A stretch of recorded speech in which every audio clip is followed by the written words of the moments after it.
Bismillahirrahmanirrahim. Assalamualaikum warahmatullahi wabarakatuh. Alhamdulillahirrabbilalamin. Wassalatu wassalamu ala asrafil anbiya'i wal mursalin wa ala alihi wa sahbihi ajmain, amma ba'du. Baiklah, perkenalkan, nama saya Zulhaida, NIM 120160007. Saya dari kelas 3C Prodi Akuntansi Syariah. Alamat asal saya dari Kecamatan Jawai, Kabupaten Sambas. Tujuan saya untuk membuat video kali ini yaitu untuk memenuhi tugas mata kuliah Islamic Marketing dan Manajemen yang diampu oleh Bapak Adi Mursalin, SENM. Baiklah, tema yang akan saya sampaikan pada pertemuan keempat kali ini yaitu tentang pengembangan strategi dan rencana dalam pemasaran Islam. Langsung saja ke pembahasan materinya. Yang pertama, yaitu mengenai perencanaan. Yang dimaksud dengan perencanaan ini yaitu suatu proses melihat jauh ke depan di dalam rangka antisipasi dan perubahan ke arah yang lebih baik. Mencari solusi yang tepat, mengoptimalkan manfaat pembangunan secara pasti serta mencapai tujuan yang diinginkan. Adapun surah yang berkaitan dengan perencanaan ini yaitu pada Quran surah Al-Hasyr ayat 18 yang berbunyi A'udzubillahi minasyaitonirrajim. Bismillahirrahmanirrahim. Ya ayyuhalladzina amanu taqullaha wal tanzur nafsum ma qaddamat lighad. Wattaqullaha innallaha khabirum bima ta'malun. Shadaqallahul azim. Isi kandungan dari ayat ini yaitu bahwasanya perintah takwa yang ditujukan kepada orang-orang yang beriman serta perintah untuk mengintrospeksi diri dengan memperhatikan amalan-amalan yang telah dikerjakan untuk kebaikan di masa yang akan datang.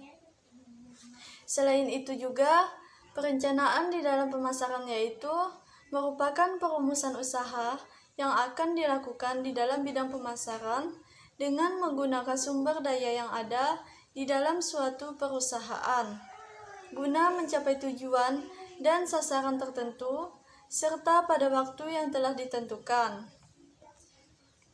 Sebelum membuat rencana atau strategi di dalam pemasaran, ada beberapa hal yang harus diperhatikan, yaitu yang pertama, penetapan visi dan misi perusahaan.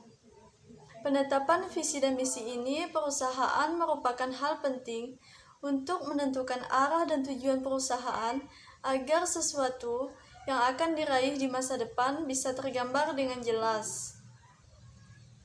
Kemudian yang kedua yaitu perencanaan strategi pemasaran. Akhir-akhir ini telah terjadi perubahan besar pada strategi pemasaran di dalam dunia bisnis. Hal itu dipicu oleh perubahan pola hidup, pola konsumsi masyarakat, kondisi ekonomi, dan tingkat persaingan. Kini kegiatan pemasaran seperti promosi sudah semakin marak dilakukan melalui media seperti media sosial. Semakin dekatnya dunia maya dengan kehidupan sehari-hari merupakan pengaruh dari era digital yang tidak dapat kita hindari. Kemudian strategi pemasaran di dalam Islam. Islam telah menghalalkan umatnya untuk melakukan aktivitas jual beli atau berniaga seperti yang difirmankan oleh Allah di dalam Quran surat An-Nisa ayat 29 yang artinya, wahai orang-orang yang beriman, janganlah kamu saling memakan harta sesamamu dengan jalan yang batil atau tidak benar, kecuali dalam perdagangan yang berlaku atas dasar suka sama suka di antara kamu. Dan janganlah kamu membunuh dirimu, sungguh Allah Maha Penyayang kepadamu. Selanjutnya yang keempat yaitu menetapkan strategi pemasaran yang sesuai. Adapun beberapa strategi pemasaran sebagai berikut. Yang pertama, menembus pasar. Strategi ini bertujuan untuk meningkatkan penjualan dan penawaran barang atau jasa kepada sasaran pembeli. Kemudian yang kedua, mengembangkan pasar. Strategi ini dapat dilakukan apabila sasaran pembeli yang lama sudah jenuh atau sudah habis, sehingga perlu mencari sasaran pembeli baru dengan tetap menawarkan barang dan jasa yang baru. Kemudian yang ketiga, mengembangkan produk. Strategi ini mencakup perubahan barang atau jasa yang tetap menggunakan cara produksi yang sama dengan cara produksi lama untuk bisa memperpanjang masa edar atau siklus hidup. Selanjutnya, melakukan diversifikasi.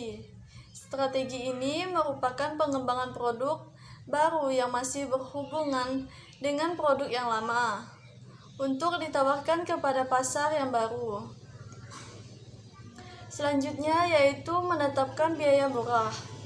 Strategi ini didasarkan pada biaya input yang rendah sehingga dapat menghasilkan barang atau jasa yang murah, tetapi bukan berarti menurunkan kualitas barang atau jasa tersebut. Selanjutnya, memfokuskan pada pasar. Strategi ini dilakukan dengan memberi pelayanan kepada para pembeli, khusus dengan bentuk pelayanan yang terbatas. Selanjutnya yaitu melakukan diferensiasi. Dari sebuah strategi pemasaran yang terencana, ada banyak pemilik bisnis yang hanya mengandalkan intuisi di dalam membuat sebuah keputusan bisnis. Dari strategi pemasaran akan membantu dalam menentukan tujuan bisnis dan mengembangkan kegiatan untuk mencapai tujuan tersebut. Strategi pemasaran di dalam Islam ini sangat bergantung pada prinsip syarikat atau kerjasama yang telah diakui secara umum. Artinya, perencanaan dilaksanakan melalui partisipasi sektor pemerintah dan swasta atas dasar kemitraan. Hal tersebut dilakukan agar perencanaan dapat terlaksana melalui prinsip abadi mudharabah, yaitu tenaga kerja dan pemilik modal dapat disatukan sebagai mitra.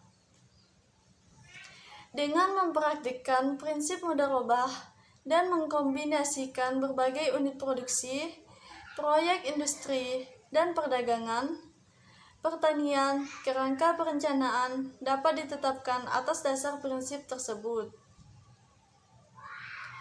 Pendapatan yang dihasilkan dari usaha dengan prinsip tersebut dapat dibagi secara sebanding setelah melakukan pengurangan dari pengeluaran yang sah. Ada beberapa strategi pemasaran yang dapat kita lakukan untuk meningkatkan kinerja pemasaran perusahaan. Antara lain, yang pertama yaitu kenali pelanggan Anda. Istilah konsumen adalah raja, adalah sebuah kebenaran.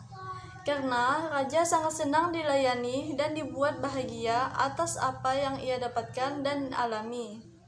Oleh karena itu, sebaiknya Anda mengenali target market Anda atau konsumen, sehingga Anda mengetahui apa keinginan konsumen Anda. Dengan begitu, Anda akan tahu bagaimana melayani mereka dan menghasilkan pelayanan yang nyaman satu sama lain. Kemudian yang kedua, pilih lokasi yang strategis. Faktor penting di dalam pemasaran lainnya adalah masalah pemilihan tempat. Usahakan untuk memilih lokasi yang tepat, strategis, agar kesempatan bisnis Anda untuk dapat diakses oleh pelanggan lebih terbuka. Kemudian, menggunakan internet marketing. Dengan menampilkan produk usaha Anda pada situs jejaring sosial, maka Anda dapat mengetahui bagaimana selera konsumen dan apa yang mereka butuhkan. Kemudian, lakukan promosi. Lakukan promosi secara rutin, walaupun kecil-kecil promosi, karena dengan promosilah jualan akan terjadi dengan cara-cara kreatif, sehingga para pelanggan tidak merasa bosan. Misalnya, setiap kali bepergian, bawalah brosur, pamflet, atau leaflet berisi produk bisnis Anda untuk dibagikan kepada rekan-rekan, atau Anda dapat menyebarkan brosur tersebut di tempat umum. Kemudian menjalin hubungan. Dengan pelanggan, buatlah database pelanggan. Masukkan data-data penting beserta kemajuan yang telah dicapai. Dan hubungi mereka secara berkala, dengarkan dan perhatikan kebutuhan pelanggan, dan informasikan pelanggan mengenai promo produk yang sedang berjalan, serta berikan support yang terbaik. Selain itu juga, ada beberapa strategi untuk memperoleh pangsa pasar yang lebih besar, antara lain, yang pertama yaitu membangun brand yang kuat. Menurut saya sendiri, identitas sebuah brand harus benar-benar dirancang dengan teliti, karena dengan brand kita dapat memberi informasi apa yang akan kita jual. Kemudian membuat logo yang menarik.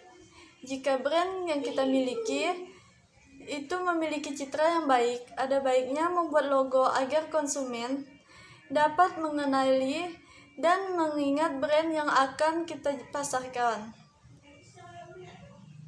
Kemudian mempromosikan brand tersebut di dunia maya, yaitu dengan cara menulis blog di situs komunitas secara menarik, kemudian cantumkan link usaha kita. Selanjutnya, lakukan riset pasar. Dengan tren pasar yang selalu berubah, membuat kita harus rajin melakukan riset kecil-kecilan agar kita bisa memahami kepuasan pelanggan terhadap produk kita, serta untuk mengetahui tren yang sedang disukai oleh pasar.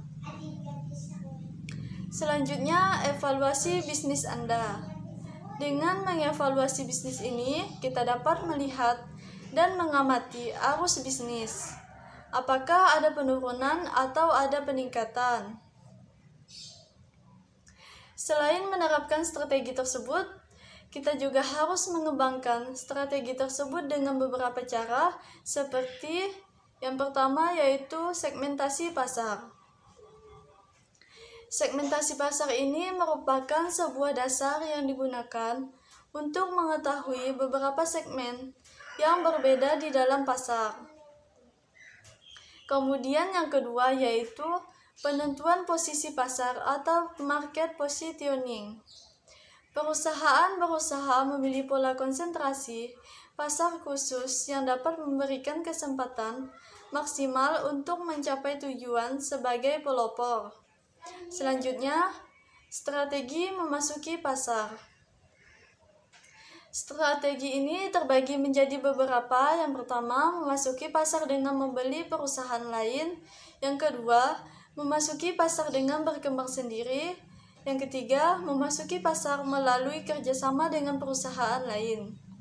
Selanjutnya, strategi marketing mix. Strategi ini merupakan kombinasi dari 4 variabel atau kegiatan yang merupakan inti dari sistem pemasaran perusahaan, yaitu produk, harga, promosi, dan distribusi. Selanjutnya, strategi penentuan waktu. Perusahaan harus dapat menentukan waktu yang tepat di dalam melakukan pemasaran. Selanjutnya yaitu pengkajian peluang pertumbuhan. Pengkajian peluang pertumbuhan ini dapat dilakukan dengan perencanaan bisnis baru, penyusunan, dan penghilangan bisnis lama. Selanjutnya mengenai karakteristik produk, yaitu terbagi menjadi beberapa. Yang pertama, bauran produk. Bauran produk ini merupakan kumpulan seluruh produk dan barang yang ditawarkan penjual tertentu kepada pembeli. Kemudian yang kedua, lebar bauran produk, yaitu mengacu pada seberapa banyak lini produk yang berbeda yang dimiliki oleh perusahaan tersebut. Kemudian yang ketiga, kedalaman bauran produk, yaitu mengacu pada jumlah seluruh barang dalam bauran tersebut. Yang keempat, keluasan bauran produk, yaitu mengacu pada seberapa banyak jenis yang ditawarkan oleh tiap-tiap produk di dalam lini tersebut. Kemudian, konsistensi bauran produk, yaitu mengacu pada seberapa erat hubungan berbagai lini produk dalam penggunaan akhir, ketentuan produksi, saluran distribusi, atau hal-hal lain. Dan selanjutnya yang terakhir yaitu mengenai diferensiasi produk yang merupakan bagian terpenting di dalam suatu perusahaan. Diferensiasi produk ini merupakan salah satu tindakan yang dilakukan oleh perusahaan dalam memenangkan persaingan dalam pasar. Karena dengan perusahaan melakukan diferensiasi produk, perusahaan tersebut dapat mempromosikan produk yang diproduksi dengan perusahaan pesaing. Dan itu adalah salah satu strategi untuk memenangkan persaingan di dalam pasar. Di dalam Islam, tidak dilarang dalam melakukan diferensiasi produk ini selagi itu dengan cara yang baik, karena tugas manusia adalah melakukan usaha untuk mendapatkan rezeki dengan cara yang sebaik-baiknya. Salah satunya dengan jalan berbisnis. Ia tidak akan takut akan kekurangan rezeki atau kehilangan rezeki hanya karena anggapan rezeki itu diambil oleh pesaing. Hal ini dijelaskan di dalam Al-Quran, surah Al-Muluk ayat 15 yang berbunyi, A'udzubillahi minasyaitonirrajim. Huwallazi ja'ala lakumul arda zalulan famshu fi manakibiha wa kulu mir rizqih wa ilaihin nusyur. Shadaqallahul azim. Isi kandungan dari ayat ini yaitu seorang muslim akan memandang bahwa bisnis hanyalah sebagai pelaksanaan dari perintah Allah untuk mencari karunia-Nya yang tersebar di seluruh penjuru bumi. Karena itu, tidak terpikir olehnya untuk menghalalkan segala cara untuk sekedar memenangkan persaingan. Bagi seorang muslim, persaingan adalah berebut menjadi yang terbaik. Terbaik dalam produk yang bermutu, harga bersaing tidak membanting harga, maupun merugikan konsumen, dan dengan pelayanan total.